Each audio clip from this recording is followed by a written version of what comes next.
Yoga for one earth one health ఈ అద్భుతమైన నినాదంతో విశాఖపట్నం అబ్బురం తలచిన అంబరాన్ని అంటిన అబ్బురాల్లా తయారైందండి. ఈ 2 రోజుల నుంచి అయితే చూస్తున్నారు కదా, ఎప్పుడూ లేనంత జన సందోహంతో సుమారుగా 5 నుంచి 10 లక్షల మంది మొత్తం మంది ఇక్కడికి ప్రోగయ్యారు.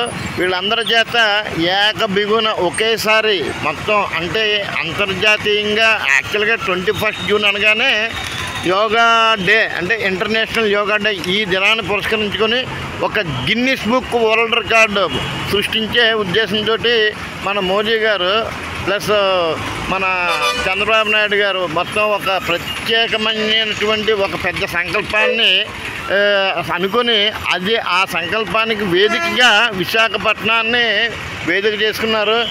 మొత్తం దగ్గర 10 లక్షల మంది కేంద్రీకరించడం అంటే క్రోడీకరించడం అంటే చాలా చాలా కష్టసాధ్యం అండి. చూస్తున్నారు కదా, నలుమూలల నుంచి ఆంధ్రప్రదేశ్లో ఉన్న అన్ని జిల్లాల నుంచి, అన్ని కాలేజీల నుంచి, అన్ని స్కూల్ నుంచి మ్యాక్సిమం ప్రతి ఒక్కరిని ఇక్కడికి పార్టిసిపేషన్ చేసేలాగా ఏర్పాట్లు చేశారండి.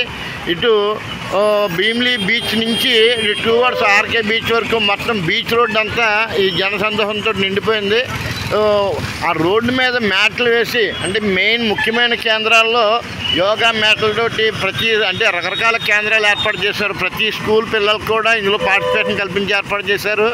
అంటే ఈ రోజు అయితే కాస్త ఇబ్బంది అవుతుంది, కాదంటలేదు. చూడండి, చిన్న పిల్లలు ఎక్కడి నుంచి వచ్చారు, చాలా సుదూర ప్రాంతాల నుంచి. వాళ్ళకి అంటే వసతి ఏర్పాట్లు అయితే చాలా బాగా చేశారండి. దగ్గర 48 అవర్స్ నుంచి నిర్విరామంగా కష్టపడుతున్నారు. చూసారా, పోలీస్ వ్యాన్ వెళ్తుంది ఇక్కడ.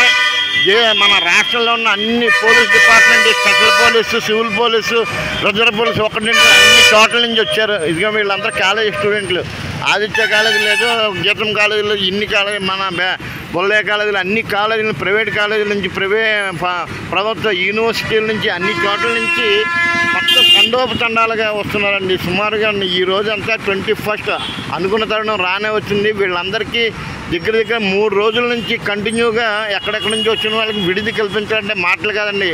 అంతమందికి విడిది కల్పించి విశాఖపట్నంలో ఇక్కడ ఎవరికి ఎటువంటి లోటు లేకుండా ఏర్పాట్లు అయితే సుజావుగా జరుగుతున్నాయి. ఇంకొక గంట అరగంటలో ఈవెంట్ అయితే స్టార్ట్ అవుతుంది.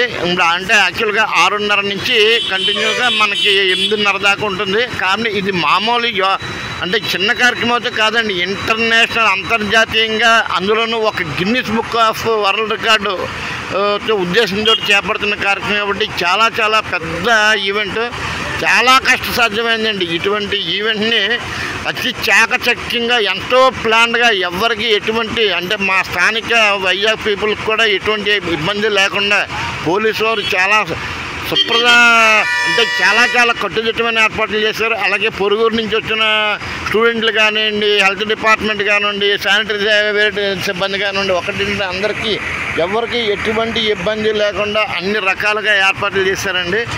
నిజంగా ఈ వరల్డ్ రికార్డ్ ఈవెంట్లో మేము కూడా పార్టిసిపేట్ చేసినందుకు చాలా సగర్వంగా ఫీల్ అవుతున్నారు. పూర్తి వివరాలతో మరొక వీడియోలో కలుస్తాను. Hara Hara Mahadeva Shambho Shankar. This is Murthy from Visakhapatnam.